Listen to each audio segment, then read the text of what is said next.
The power of male friendships. Why women should have guy friends.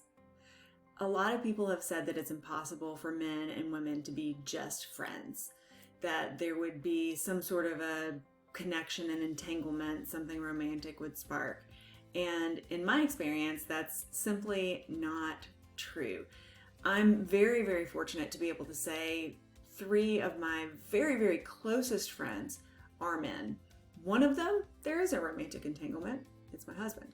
But 2 of them, I can rely on them for anything at any time, even if it's a question that I might think is kind of stupid or kind of out there.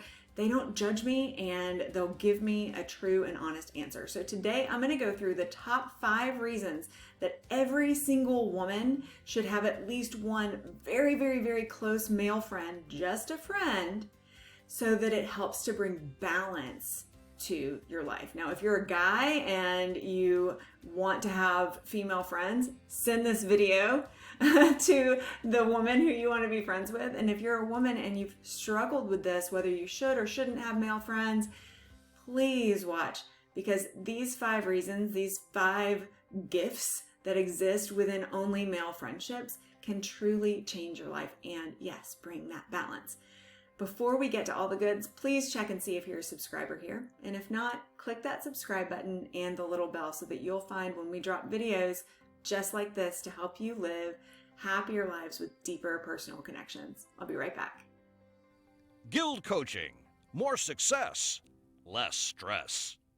One of my favorite things about being me is that I am friends with a variety of different people in different age groups. I have dear friends that are in their 80s. I have friends that are in their late 20s, their 30s.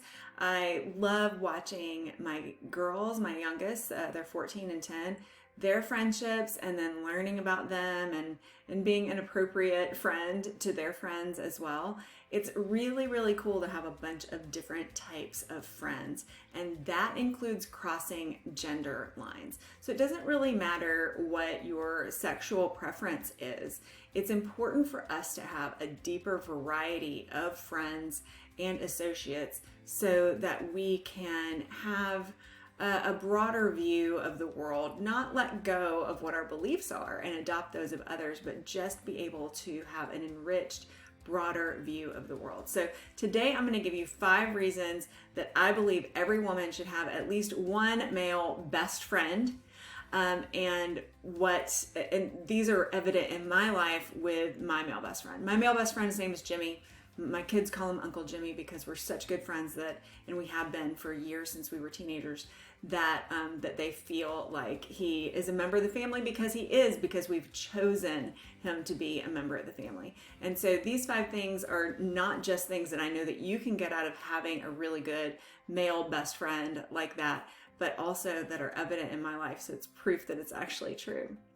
The first thing that I know having a male best friend has helped me do, especially during the earlier parts of our relationship more than 20 years ago when we were friends in our teens, is that by having a close male friend without a romantic element to it, it helped me to deepen my understanding of men overall.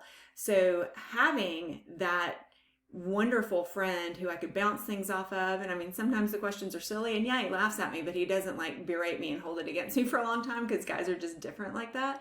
But having that male best friend that I could like ask questions to and run things past really helped me to find out how I could navigate the world of romantic relationships with men. There was somebody there that I could always count on to answer my question and to help me have a deeper understanding.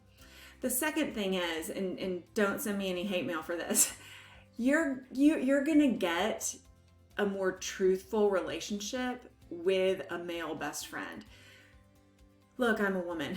I know that women, we like to tread lightly usually. Most of us are not direct communicators. I'm a more direct communicator than most women, but most women are a little bit more timid with their communication. They get together with their girlfriends, and if you ask them for their thoughts, they'll kind of hem and haw a little bit and maybe walk around the issue. You don't get direct answers. Guys don't do that. They're just they shoot it to you straight and you just get the truth.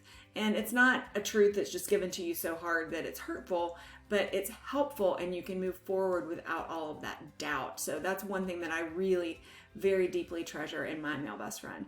Also, women tend to be cheerleaders for each other, but we're a little bit too invested in the cheer part and not invested in the honesty part as much. So you walk into a group of women and they're like, oh, I love your hair, I love your shoes, I love, and so you never really know if it's genuine or not. Even if it is a very good friend, still there's a little bit of that self-preservation there.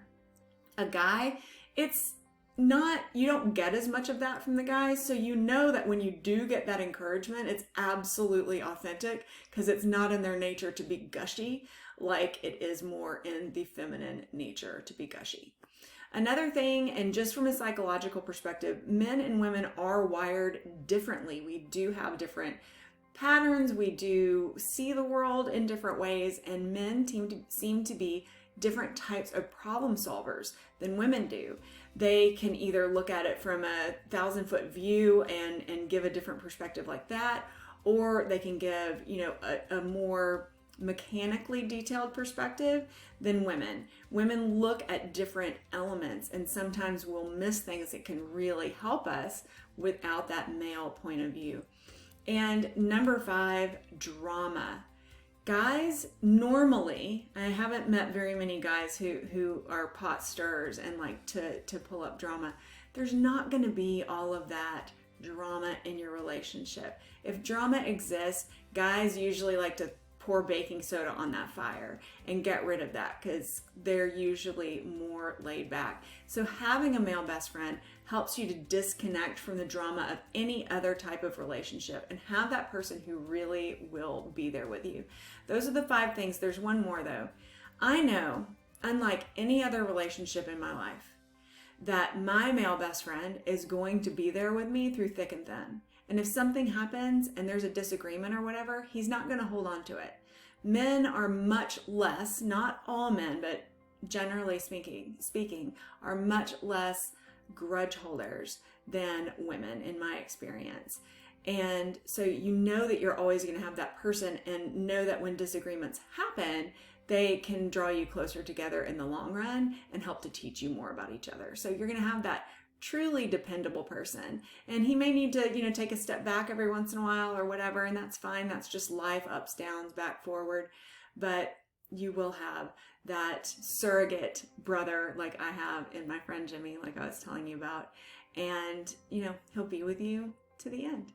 If this has been of help to you, helped you navigate how to have different gender relationships, then give me a thumbs up. And don't forget to subscribe and hit that bell so you'll know the next time that we drop a video that can help you live a happier, more fulfilled life.